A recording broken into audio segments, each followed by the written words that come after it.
naton diri ang kaalam sining Eloy. She speaketh wisely. No. Kung sa kagali ka Maginoo nga Eloy, dapat nagahambal ka sa imo pamilya nga mainalamon na klase nga Eloy. Ang Biblia nagahambal sa imo. Nga once nga ikaw magbuya sa mga sigulanan, dapat you should know to speak wisely. Dapat may ara nga kaalam, but silingon nagahatag kita encouragement, nagahatag kita sa mga tinaga sa aton pamilya ngay nang maka-comfort sa ila. At mga mothers, mga Eloy, dumdumon gali naton nga bisan sa pihak sang problema, dapat nagahambal kita sang mainalaman. Nabikagulbaw sa atong mga kabataan. Ang nataw naton sa verse 26. She opened her mouth with wisdom, and her tongue is the law of kindness. May nahambal na ako mga utod, ang isa ka Eloy. Nagabukas ang iyang mga bibig nga mainalamon. Amo ni mga ginikanan, listen to me. That's why nga blessed ka hari ka subong. Kung ikaw nakakilala sa Ginoo, likawi ang magpasipala sa imo kabataan. Likawigit. Kay bangod, kung gina-consider mong imo kagalingon nga godly woman, dapat ang gagwa sa imo mga Ginoo na makaginoo mga langit nun nga mga tinaga para sa imo kabataan, sa imo bisan sa imo nga bana. No? That's why ay salot sa mga nanay nga sila nagapaayon sa ilang mga bana. Nagaintindi sa ilang mga bana. Nagatalupangod sa kabudlayan sa ilang bana. Nagaintindi sa ilang sitwasyon sa ilang kabataan. Kadamo sa mga family nga way na tatay pero nanay na lang. Nga ang nanay sometimes nagatindog bilang tatay. Nga bisan ang ulubrahon sang amay, ginaobra na kay bangod way ng amay. Amo ni siya ang mga Eloy. That's why, young people, blessed ka. Para ka sa tupad sa imo Eloy. That's why, young people, mapati ka kag sa hindi. Hindi ka gigapon ng pabayaan sa imo nanay.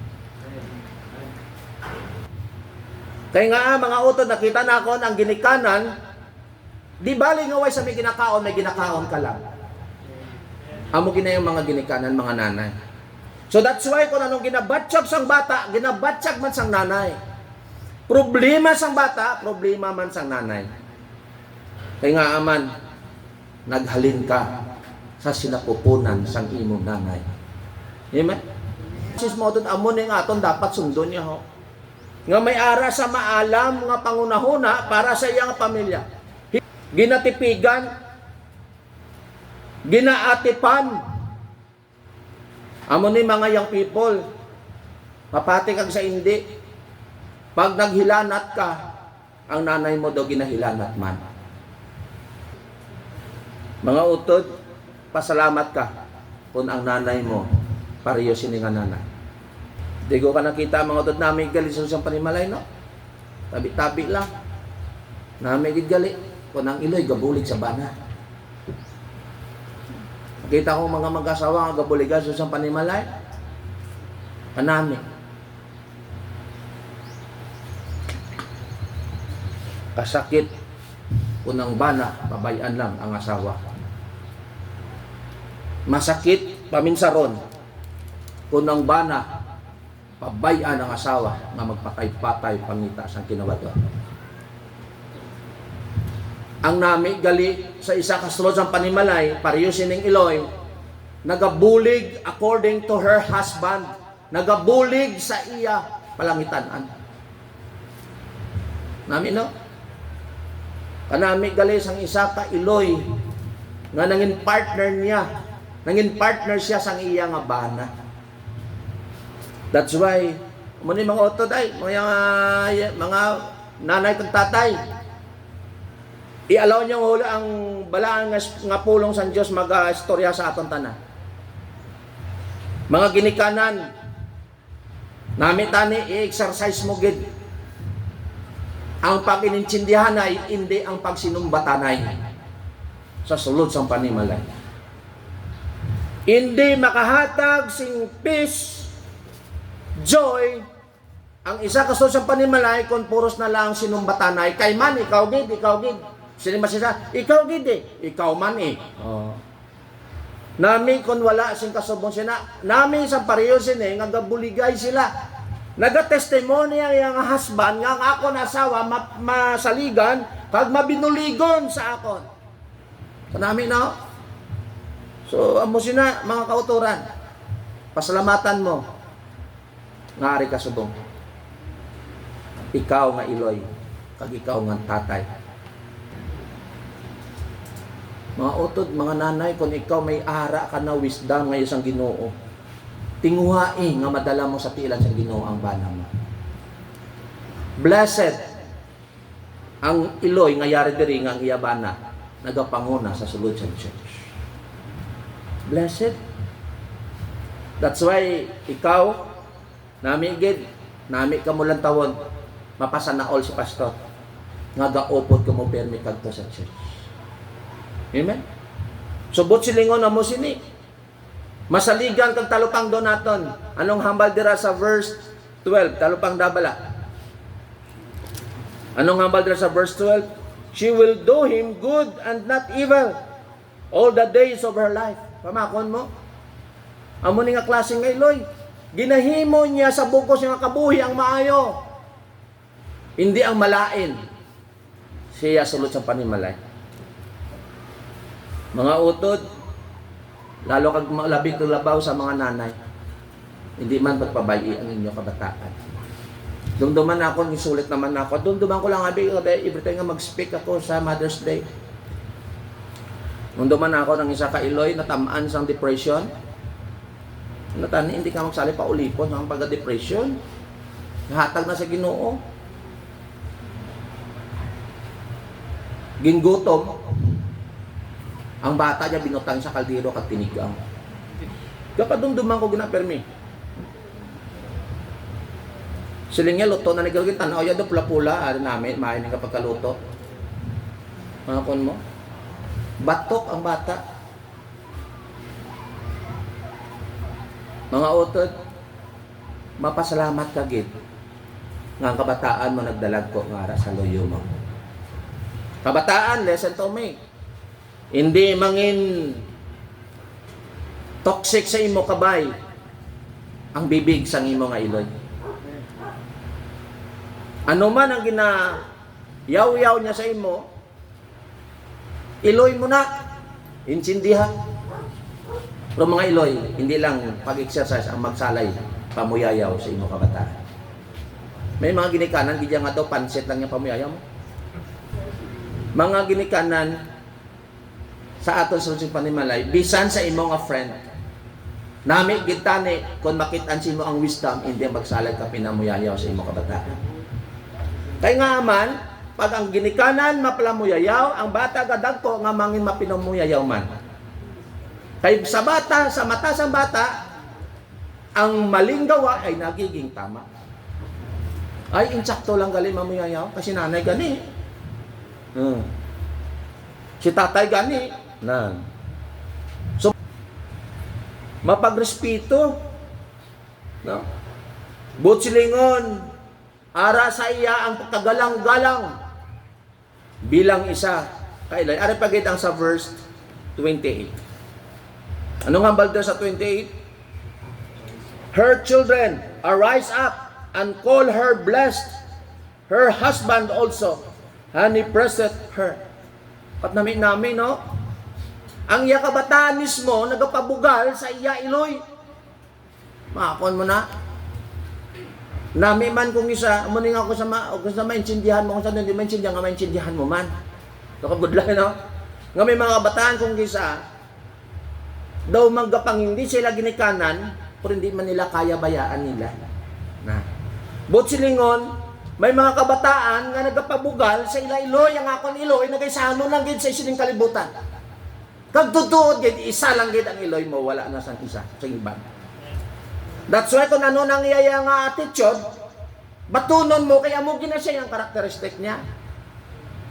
Pero, mga utod, kung galapas na siya sa kasuguan sa Ginoo, pag sa kagusto sa Ginoo, pwede mo na siya masaway. Pero namin yung iloy, kay bata ya mismo gapabugal sa iya. Nagakilala yang ako na amon nga iloya ka na ninamigid. Aga pagabugtaw para sa amon kinanglanon, makon mo. Mas okay ginasaya kaysa mabatyanin mo. Ang ako ni Loya, wala-wala. Ang ako ni Loya, aga pa, ito na ito nagbarites. May maginikanan, actually nga mo na. Amo ni nga, hindi nami, pero hindi nga Iloy, sundon nato ni mga otot. Ginapabugal sang iya kabataan. See? Amo ni, makita ko ganing mga Iloy, tanan himuon para sa kabataan, halos dumatulog. Nagsing ko, Lord, kung may kwarta lang ko, i-bless mo ko. I-bless kami sila ng mga Iloy. Kaya nga aman, lalo na gini ng mga matutob sa Ginoo. Sobot silingon, amo sini. May mga balatsagon. Ang Iloy. Abi ninyo, mga kabataan, kung ikaw may Iloy, sa siningatin niyon, makita ka sang imo Iloy nga gasakit, unto mo, daw gasakit man ang unto niya. Talagsa ka, malaka, makita Iloy, nga kung ano ginabatsag mo, kakalipay siya. Na, may mga Iloy, na, mirisay mo. Sa kakasilpon mo na.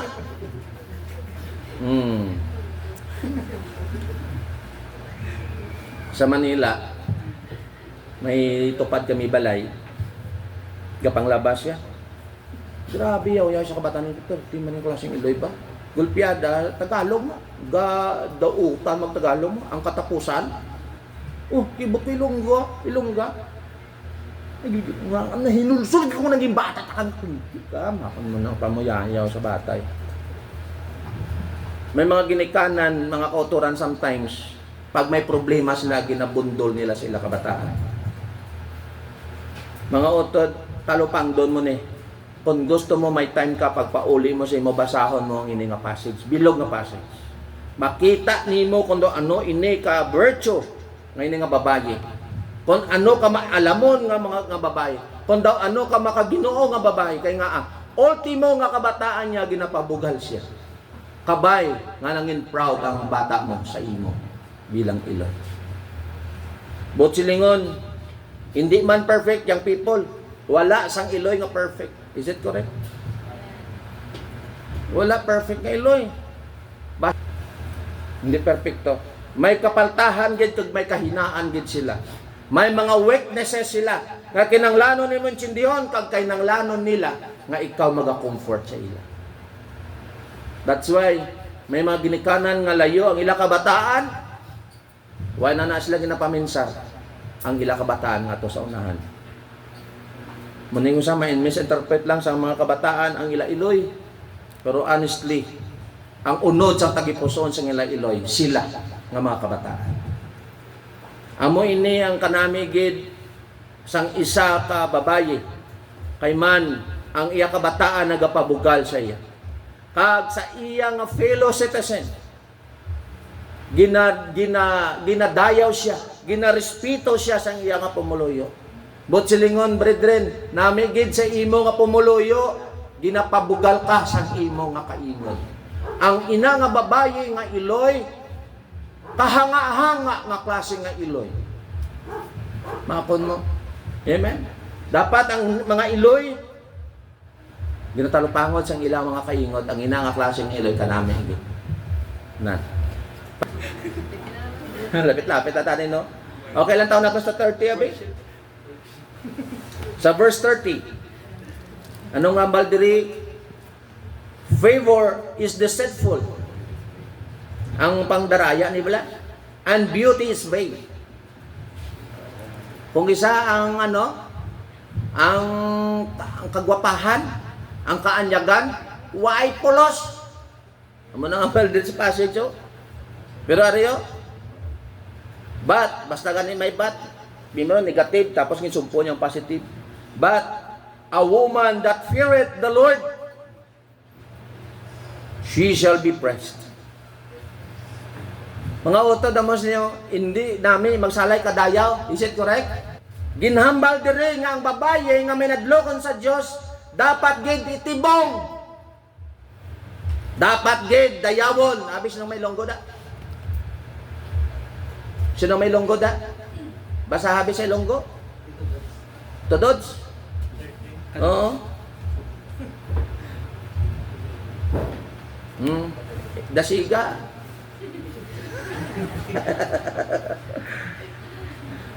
Siga pangaking na siment. Oh. Siga. Ang kagayon malimbungon kag ang katahom umalagi. Pero ang babae nga nagatahod sa Ginoo dapat dayawon. Na, mahon ma. Should be praised. Butsilingon ang tawo bala, ang babae bala nga may nadlokon sa Dios, aragin sa Dios, dapat gini siya tibong. That's why mga nanay, hindi ka gin magpasugot nga hindi ka kasimba. Sa manog nanay, hindi ka gin magpasugot nga wala ka sa tion sang tigsilimba. Para nga dayawon ka, kag kung ginadayaw ka sa mga tawo, butsingon nalipay sa imong Dios. Kay nga man na dala-dala mo ang ngalan ni Kristo. Butsingon mga nanay, blessed ka gali kung may nadlokon ka sa Dios. Ti, anong connection sa pagsimba? Kung nahadlo ka sa Diyos, may pagrespeto ka, ginasimba mo siya sa tion nga tagsid di sa limba. Kaya nga man, nahadlo ka. Sakit ang Diyos maghanot. Why kita padaog kung hanuton kita sa Diyos? That's why mga otod na may gid kung may nadlo kung kita sa Ginoo. A woman who feared God should be praised. A woman who gives reverence to God must be exalted. Ang nagrespeto bala sa Diyos. Na balang mapagrespeto kita sa buluhaton sa Ginoo. Nang may nadlokon kita, kinanglanon kagali i-exalt. A woman who seek God should be a good example to all. Makon mo? Nani, tani, mga nanay, kamugid ang mabutong sa inyong kabataan nga magpalapit sa Ginoo. Hindi namin sa isa kananay nga way nag-work out ang iyang faith pag-abot siya kabataan. Kay man amo siniyo, ang nanay ginbutang sa Dios, gintagaan sang kabataan, dapat ang nanay ang nagatulod sa ila kabataan nga makagto sa Ginoo. Hindi bala nga daw halos hindi nablang ka namin gid sa isa ka iloy nga nagahigahimo ginahimo niyang iyang part bilang iloy nga amo nagapus sa ila kabataan nga nagapalapit sa Ginoo. Do kalaway ngang imo bata hindi matutom sa Ginoo. Agaryo, tudloan nyo ang inyong kabataan nga nagapalapit sa Ginoo, hindi bangod kay nahadlok sa imo. Kundi nagapalapit sa Ginoo, kay bangod nahadlok sa Dios. Ang bata tudloi. Kay man ang ina nga bata kung hindi mo na pagtudloan, unang-una wala blessing from God. Ikaduwa, magadako siya nga magalayo sa Ginoo, mamroblema kagid kung pariwara ka buhi niya. Kay man mga utod, obligasyon naton bilang ginikanan nga mag-push sa aton kabataan. Na kinahanglan naton. Meaning, ang isa ka iloy nga nagapangita sa Dios amuning mga nami nga klase nga example sa ginikanan sa bug-os nila nga kaingot. So mga nanay, are you happy? Nga subong okay ka. Ano man problema mo, ano man ang ara sa tagipuso mo kabugatan, wala ka hindi mo kaya inasulbaron kung sa imo lamang kaugalingon. Ihatag na sa Ginoo. Ginoo na ang mag-responder sina. Why kita kabalos ang tinutuyo sa Diyos sa problema ng ngayon na. Botsilingon, ang kabataan, tudloan tagid nga minadlokon. For our conclusion, a godly mother gives joy and happiness to the Lord. Ang Maginoo nga Iloy nagahatag ini siyang kalipay kag kasadyahan sa Ginoo. Therefore, she should show her good testimony to all, especially her family. Mangin good example ka nga klase nga Iloy. So, mga young people, yung ibang young people wala diri para sila nga Iloy. Mga young people, sino man ang ginakabig mo nga Iloy, abi palapiti sa karo. Pasalamati siya nga ara siya sa imo. Young people nga ari diri, express man ang pagpalangga mo sa Iloy mo. Hindi lang ikaw lang permi palanggaon sa Iloy mo. Honestly, before I end, young people, look at me. Tanan nga young people nga ari diri. Kamo lang gid ang kusog sa inyo Iloy.